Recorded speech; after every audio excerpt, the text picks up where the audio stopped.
2026 aastal on Ukraina tõusnud kauglöögi fenomenina esile. Rekordarv droone on saadetud Venemaale ja okupeeritud aladele, mis on viinud rekordilise arvu sihtmärkide tabamiseni.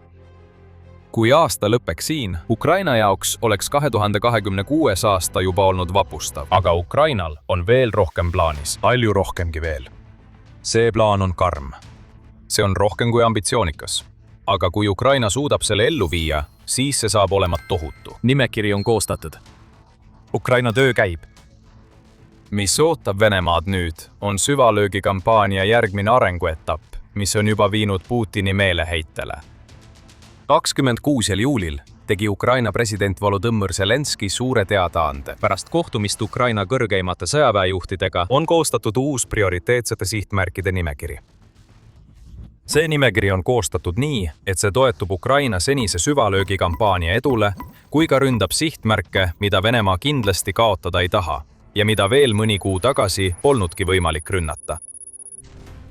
Zelenskõi ütleb, et Ukraina droonide pidevalt kasvav tegevusraadius on selle nimekirja koostamise võimalikuks teinud. Sama oluline on ka see, et Venemaa õhutõrje pole suutnud droone peatada kohtades, kuhu kuuluvad Venemaa naftarafineerimistehaste võrgustik ning paljud sõjaväe- ja lennubaasid, kus Ukraina kaugmaaraketid on juba tabanud. Täna leppisime kokku operatsioonide jätkamises ja uuendasime prioriteetsete sihtmärkide nimekirja.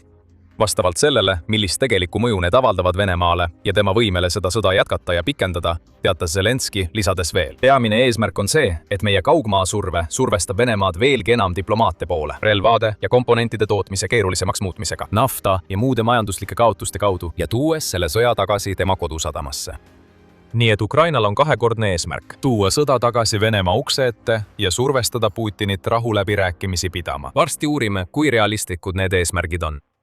Mis puudutab nimekirja ennast, siis selle on koostanud mitte ainult Zelenskõi, vaid ka Ukraina relvajõudude uus ülmataja Mihhailo Drapatši, kindralstaabi ülem Ihor Skobetskõi ja ajutine kaitseminister Jevgeni Kamara. Drapatši panus nimekirja võib olla kõige huvitavam. Alles 22. juulil Ukraina uueks ülemjuhatajaks nimetatud ja ametist lahkuva Oleksandr Sõrski asemel määratud, on tal kindlasti palju ideid selle kohta, mida Ukraina võiks rünnata, et Venemaad rindel nõrgestada ja Putinit kodumaal rohkem survestada. See on Drapatši esimene võimalus näidata, mida tal on pakkuda. Aeg näitab, kas prioriteetsed sihtmärgid, mille nimetamisel ta kaasa aitas, toovad Ukrainale muutuse. Rääkides neist sihtmärkidest, on suurim küsimus praegu ka kõige ilmsem. Mida Ukraina plaanib rünnata? Siin muutub asi veidi segaseks. Zelenskõi ja tema kaaslased pole avalikustanud, mis nimekirjas on. See ei tohiks üllatusena tulla. Venemaale ütlemine, et Ukraina plaanib rünnata seda või teist sihtmärki, annab Kremlile lihtsalt võimaluse paigutada sinna võimalikult palju õhutõrjesüsteeme. Võiks öelda, et Ukrainal oli siin võimalus avaldada vale nimekiri, sundides Venemaad saatma õhutõrjesüsteemid eemale tegelikest sihtmärkidest. Aga võib-olla Ukraina arvab, et see oleks liiga riskantne käik ja parem on kõik saladuses hoida, kuni droonid lendavad ja tulekahjud algavad. Siiski võib meil olla mõningaid vihjeid selle kohta, mida Ukraina soovib tabada, lähtudes sellest, mida ta on juba 2026. aastal rünnanud. Sellel aastal on Ukraina käivitanud ulatusliku süvarünnakute strateegia, mille tulemusena on naftarafineerimistehased ja energiataristu, sõjatehased, õhutõrjesüsteemid ja logistikasõlmed ning isegi okupeeritud Krimmi elektrivõrk saanud pidevalt pikamaadroonide rünnakuid. Ukraina on samuti tegelenud varilaevastiku laevade süstemaatilise hävitamisega Aasovi merel ja Mustal merel juulikuu. Kokku on 22. juuli seisuga tabatud 192 alust. Ja loomulikult on olemas ka metsik Wildberries. Venemaa Amazoni versioon on saanud pihta tõelise rünnakute tormiga, mis on hävitanud umbes 10% ettevõtte ladudest ja kaubavarudest. Newsweeki 27. juuli raporti kohaselt ainuüksi nende rünnakute tekitatud kahju võib ulatuda miljarditesse dollaritesse. Ja see ongi see, mida Ukraina kõige rohkem soovib, et Venemaale tekitataks võimalikult palju majanduslikku kahju. Seda silmas pidades võime eeldada, et vähemalt mõnel prioriteetsel sihtmärgil on majanduslik komponent. Veel rohkem Wildberriesi rajatisi võib sattuda tule alla. Lõppude lõpuks on veel 90% ettevõtte logistilisest võrgustikust alles jäänud, mis tähendab veel mitme miljardi dollari suurust kahju, kuna ettevõtet rünnatakse selle eest, et ta müüb sõjaväevarustust, droone ja komponente, mida kasutavad Vene sõdurid. Me oleksime valmis ka kihla vedama, et nimekirjas on veel rohkem naftatöötamistehaseid. 25. juulil tabas Ukraina Tšumeni naftatöötamistehast, mis asub umbes 2000 kilomeetriga kaugusel rindest. Siin näeme, kui muljet avaldava kauguse suudavad Ukraina droonid nüüd läbida, mis tähendab, et rafineerimistehased, mida varem ei saanud rünnata, võivad nüüd olla prioriteetsed sihtmärgid. Pea see ulatus meeles. tuleme selle juurde veel tagasi. On veel vihjeid selle kohta, mida Ukraina võib sihikule võtta Kyiv Independenti raportist Zelenski uue nimekirja kohta. Strateegiline sügavus, mis on pikka aega olnud Venemaa eelis, muutub nüüd Venemaa poliitilise ja sõjalise juhtkonna jaoks eriliseks probleemiks, kuna enamik Venemaa õhutõrjesüsteeme on koondatud Moskva ümbrusesse, valitsuse residentside, Krimmi silla ja Peterburi ümbrusesse. Väljaanne teatab, et Ukraina president ütleb nii. Siiski on Ukraina droonid korduvalt tõestanud, et suudavad neist kaitsetest üle saada ja tabamusi saavutada. See annab meile kaks võimalust.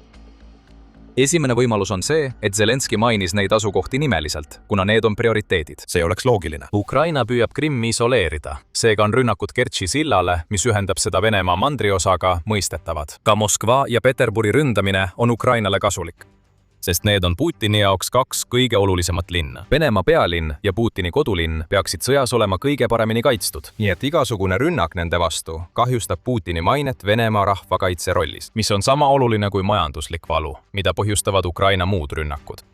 Mis puudutab teist võimalust, siis Ukraina võib jälgida Vene õhutõrje liikumist.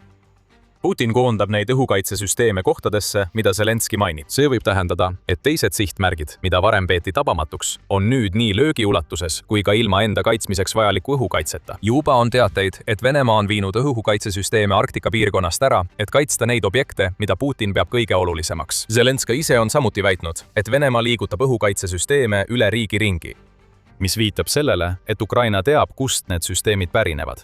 Ja seega teab, millised sihtmärgid on muutunud haavatavamaks. Võib-olla on need uued haavatavad sihtmärgid nüüd prioriteediks, kuna Putin püüab ennast ja valitud gruppi venelasi õhukaitsega kaitsta. Peame ootama ja vaatama. Zelenski on samuti rõhutanud, et Venemaa ei suuda peatada seda, mis tulemas on.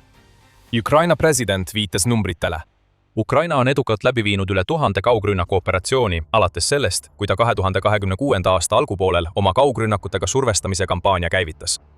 Need löögid lähevad järjest sügavamale ja sügavamale. Tšumeni rafineerimistehase rünnak ei püstitanud isegi rekordit. Selle rekordi püstitas rünnak, mis toimus vaid paar päeva varem Omski rafineerimistehase vastu, mis asub umbes 2500 kilomeetri kaugusel Ukraina ja Venemaa piirist. Ja Volodymyr Zelenski sõnul pole nende droonide ulatuse piire isegi veel saavutatud. Ukraina suudab nüüd rünnata sihtmärke, mis asuvad 3000 või enama kilomeetri kaugusel, seades Uuralid, Siberi ja paljud teised Moskvast kaugel asuvad piirkonnad löögiulatusse. Jällegi, see kõik on seotud sõnumiga. Zelenski tahab, et Putin mõistaks, et see tohutu suurus, mis on olnud Venemaa suurim tugevus paljudes eelnevates sõdades, on nüüd muutunud nõrkuseks. Venemaad sunnitakse õhutõrjet ümber paigutama, sest neil ei ole piisavalt õhutõrjesüsteeme, et kõike katta. Kuna Ukraina droonide tegevusraadius kasvab, muutub võimalike sihtmärkide nimekiri aina pikemaks. See võimaldab valida uusi prioriteetseid sihtmärke. Praegu on Ukraina rahul sellega, et hoiab Venemaad teadmatuses. Kas rünnatakse Moskvat, Peterburi ja Krimmi veelgi tugevamalt, jätkates juba niigi jõhkrat kampaaniat. Või hävitab ta sihtmärke veelgi pikemal distantsil, mis on nüüd nõrgemad kui kunagi varem, sest neil pole enam õhutõrjet. Venemaa ei saa teada enne, kui rünnakud toimuvad. Ja kui rääkida veel kaugusest, siis see, mida Putin arvab, et ta peab kaitsma, muutub peagi, sest Ukraina ehitab relvi, mis suudavad lüüa veelgi sügavamale kui need, mis tal praegu on. See võiks olla tõeline mängumuutja. Aga enne kui sügavamale läheme, tuletan meelde, et vaatate sõjasaadet. Kui te pole veel tellinud, siis nüüd on ideaalne aeg vajutada nuppu ja lubada teavitused, et olla esimeste seas, kes näevad, mis meil järgmisena kanalil tulemas on. Ukraina on juba tõestanud, et suudab tabada sihtmärke kuni 3000 kilomeetri kaugusel. Veel on tulemas. Palju rohkem. Vaid mõned päevad enne seda, kui ta avalikustas Ukraina uue sihtmärkide prioriteetide nimekirja olemasolu, Zelenski avalikustas, et Ukraina töötab aktiivselt selle nimel, et laiendada oma droonide tegevusulatust, et need suudaksid tabada sihtmärke, mis asuvad kuni 4000 kilomeetri kaugusel riigi piiridest. See töö peaks olema tehtud enne 2026. aasta lõppu, väidab Zelenski, mis annab nimekirjale veel ühe mõõtme. Kui Ukraina suudab oma ulatusele veel 1000 kilomeetrit lisada, siis tuleb mängu ka Venemaa Kaug-Ida. See on halb Putini jaoks ja see läheb veel hullemaks. Lisaks sellele, selleks aastaks oodatavale 1000 kilomeetri ulatuse suurenemisele, Zelenski väidab, et 2027 aastal tulevad droonid, mis suudavad lennata 5000 kuni 10 000 kilomeetrit. Ukraina president ei avaldanud sellest palju rohkem. Jällegi, ta on õigustatult detailide osas ettevaatlik. Aga selleks, et Zelenski saaks sellise väite teha, peab ta olema näinud tehnoloogiat, mida Ukraina pole veel maailmale ega Venemaale avalikustanud. See on järjekordne hoiatus Putinile. Ukrainal on nimekiri olemas ja varsti suudab ta rünnata sihtmärke, mille ründamist Putin poleks iial võimalikuks pidanud. Lisaks sellele töötab Ukraina ka oma enda ballistilise raketi loomise kallal. see rakett, mida arendab Firepoint, mis on ettevõte, mis seisab paljude nende kaugmaadroonide taga, mida Ukraina kasutab Venemaa vastu, ei ole pelgalt kontseptuaalne. 18. juuli raportis avaldas Kyiv Post, et Firepoint väidab, et rakett on valmimas ja see võib olla valmis Venemaa vastu kasutusele võtmiseks juba 2026. aasta sügisel. Rääkides oma ettevõtte uuest raketist, ütles Firepointi omanik ja peadisainer Dennis Tielermann, sõjavägi otsustab, kuhu lüüa, aga ma arvan, et need saavad kohe olema olulised sihtmärgid. Firepoint arendab tegelikult 2 ballistilist raketti. FP7L on kuni 200 kilomeetri ulatuses laskekaugus, samal ajal kui FP9 suudab tabada sihtmärke kuni 855 kilomeetri kaugusel Ukrainast. Nii et meil on uue nimekirja kohta rohkem spekulatsioone. Võib-olla on mõned prioriteetsed sihtmärgid kohad, mida Ukraina on varem droonidega tabanud. Aga kui neil õnnestub saada kätte kaugmaa ballistilised raketid, need kohad ei saa enam lihtsalt tabamusi, vaid hävitatakse täielikult relvadega, mis toovad kaasa palju suurema tulejõu. Siin on see, mida me ootame. Ukraina uus prioriteetide nimekiri sisaldab tõenäoliselt segu sihtmärkidest, mida on varem juba tabatud, näiteks Kertši sild ja sihtmärgid, mida on nüüd võimalik tabada Siberis. Ja Venemaa Kaug-Idas tänu Ukraina droonide kasvavale tegevusraadiusele. Kui Firepointil on õigus ja ballistilised raketid saavad järgmise paari kuu jooksul kättesaadavaks, ootame ka võimsamaid rünnakuid Venemaa naftarafineerimistehaste vastu piiriäärsetes piirkondades, eriti nende vastu, mille õhutõrje võib olla eemaldatud ja Moskvasse tagasi toodud. Ukrainal on nüüd arsenalis mitmekesisus nii ulatuse kui ka võimsuse poolest. See paneb Putini kaitsepositsioonile. Ukraina suudab tabada peaaegu kõike, mida ta soovib, ja Zelenski tahab, et Putin sellest teaks. Sest kui asi selleni jõuab, prioriteetsete sihtmärkide nimekirja avalikustamine on seotud ainult ühe asjaga – sundida Putinit läbirääkimistele. Zelenski ütles seda ka tsitaadis, millega me videot alustasime. Ja ta selgitas samas Telegrami postituses, mida Ukraina tegelikult tahab. Me oleme teinud kõik vajalikud ettepanekud Venemaa poliitilisele juhtkonnale, et lõpetada sõda väärika rahuga. Kõik partnerid teavad, mida on vaja. Meie täpsus töötab tõhusalt selle nimel, et luua tingimused tõelise diplomaatia jaoks. Zelenski ütles teisisõnu, Ukraina on näinud olukorda ja pööranud selle enda kasuks. Just Venemaa peaks kasutama kaugmaarünnakuid, et survestada Ukrainat alistuma. Aastaid suutis Venemaa seda teha, sest Ukraina ei kujutanud endast kaugmaa ohtu, mis oleks olnud võrdne Venemaa omaga. Nüüd on Ukrainal olemas see kaugmaa oht ja enamgi veel. See tähendab, et Ukrainast võib saada see jõhkard, kes üritab sundida Putinit läbirääkimistele. Nii Telegraph kui ka The Economist ütlevad, et Putini sundimine rahu paluma on Ukraina lõppeesmärk. Esimene neist viitab nii sügavrünnakutele kui ka Ukraina logistika halvamise kampaaniale okupeeritud aladel kui viisidele, kuidas Ukraina surub Venemaa sõjaväge, et sundida Putinit läbirääkimistele. Need rünnakud toimuvad ajal, mil Venemaa edasitung Ukrainas on takerdunud sellisel määral, et 2026 võib Venemaa jaoks Ukrainas kujuneda kõige halvemaks aastaks. Iga Venemaa poolt praegu saavutatud edu on kulukas ja aeglane. See tuleb tuhandete ja tuhandete sõdurielude hinnaga. Ja iga mööduva päevaga hävitatakse järjest rohkem Vene sõjamasinat. Olgu need siis rafineerimistehased ja sihtmärgid Venemaa sees või logistikasõlmed okupeeritud aladel. The Economist läheb sammu võrra kaugemale, väites, et Ukraina üritab Putinit otseselt ähvardustega rahuläbirääkimistele sundida. Ei saa öelda, et me oleksime vastu. Ukraina uus nimekiri on üks selgemaid ähvardusi, mida me sellelt riigilt seni näinud oleme. Ja see on ähvardus, mida toetab kogu see edu pika laskeulatusega rünnakutes, mida Ukraina on seni 2026 aastal näidanud. Härra Zelenski ähvardused ei ole tühjad. Ukraina pommitab rafineerimistehaseid Venemaal, sundides üle tosinas piirkonnas kehtestama bensiini normeerimist. Rünnakud teedele, sildadele, rafineerimistehastele ja parvlaevadele Krimmi suunas näljutavad Venemaa poolt annekteeritud poolsaart, kus asub tohutu sõjaline kontingent, jättes selle ilma toimimiseks vajalikest vahenditest, teatab väljaanne. Ukraina teab, et enamik Venemaast soovib vältida veelgi suuremat valu, mida nad juba kogevad. Seetõttu on ta avalikustanud oma uue nimekirja olemasolu. Aga Putin ei ole kogu Venemaa ja see võib lõpuks osutuda probleemiks. Ukraina strateegia sundida Putinit läbirääkimistele ei pruugi töötada lihtsalt seetõttu, et Putin kaevas end Ukraina sissetungiga nii sügavale auku, et ta teab, et kui ta mingilgi moel järele annab, jääb ta sinna auku lõplikult kinni. Me näeme seda Venemaa hiljutisest retoorikast rahuläbirääkimiste kohta. Juuli alguses teatas Financial Times, et Putinile lähedased allikad on avaldanud, et ta tõenäoliselt ei pea mingeid sisulisi rahuläbirääkimisi, vähemalt 2027. aasta veebruarini. Venelaste jaoks on eelistatud tulemus endiselt see, et ameeriklased annaksid Ukraina meile üle. Nad ei vihja isegi mingitele järeleandmistele. Nad kordavad pidevalt samu eesmärke.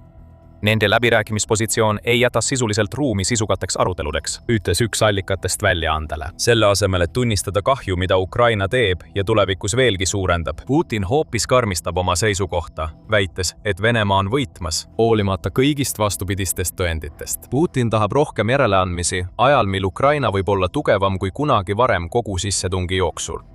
see ei ole loogiline. ja see ongi probleem. Putin on omaenda sõjas iseennast kaotanud. Hiljuti, 27. juulil, tegi Kreml nalja õhurahuplaani üle, mida USA ja Ukraina väidetavalt ette valmistavad ja lükkas need teated tagasi kui pelga meedia spekulatsiooni, mis pole usutav enne, kui plaan on esitatud. Selline vastus ei näita mingit entusiasmi rahuprotsessi suhtes, milles Putin on vaid teesklenud osalemist, et Ukrainast endale soovitud saada. Samuti on ebatõenäoline, et Venemaa sooviks õhurahu, kuigi see säästaks riiki sellest, mis ees ootab. Kui Ukraina hakkab oma prioriteetide nimekirja läbi töötama, see tähendaks ka seda, et Venemaa ei saa enam rakette ja droone Ukraina tsiviilelanike pihta tulistada, mis on oluline osa Venemaa terroristrateegiast. Ukrainas eelistatakse rahu. Aga kui Putin ütleb ei, siis tuleb tuli. Hoiatuslask anti vaid paar päeva pärast seda, kui Zelenski avaldas Ukraina nimekirja, kui Ukraina saatis Moskva piirkonda 390 drooni. Venemaa väidab, et enamik neist droonidest suudeti kinni püüda, kuid Ukraina võis lihtsalt soovida Putinile meelde tuletada, et Moskva ei ole turvaline. Ka ükski teine koht Venemaal ei ole turvaline. Euromaidan Press teatab, et alates 2026 aasta algusest on Ukraina süvalöökide arv kasvanud juba 1150%. United24 meedia lisab, et see kasv tähendab, et Ukraina on 10. juuli seisuga tabanud kogu Venemaal 697 sihtmärki, mis on Kremlile maksma läinud 6,1 miljardit dollarit. Kui Putin survele ei allu, siis tuleb veelgi rohkem. See on sõnum, mida Zelenski tahab Putini pähe suruda, kui Ukraina valmistub uueks rünnakute laineks oma prioriteetsete sihtmärkide vastu. Putin peab nüüd tundmatut kartma. Ta ei tea, millal Ukraina droonid tulevad või mida nad sihikule võtavad, enne kui Ukraina annab sellest märku tulekahjude ja plahvatustega. Hoidke järgmistel nädalatel kanalil silm peal. Meil on tunne, et kajastame veel päris mitut Ukraina uut prioriteetset sihtmärki. Ja kuni te neid vältimatuid aruandeid ootate, miks mitte õppida veidi rohkem Wildberrysi rünnakute kohta? Me mainisime neid varem ja meid ei üllataks, kui rohkem selle ettevõtte rajatisi on jõudnud Ukraina nimekirja. Kui soovite teada saada, miks Wildberrys on nii suur sihtmärk, vaadake meie videot. Me selgitame Ukraina rünnakuid ja paljastame, kuidas need kõik on osa survekampaaniast, mis pöörab venelased Putini vastu. Ja kui teile see video meeldis, siis ärge unustage tellida sõjasaadet ja vajutada teavituskella. Nii hoiate end kursis sellega, mis toimub, kui Ukraina hakkab oma nimekirjades olevaid sihtmärke tabama. Ja nagu alati, aitäh vaatamast!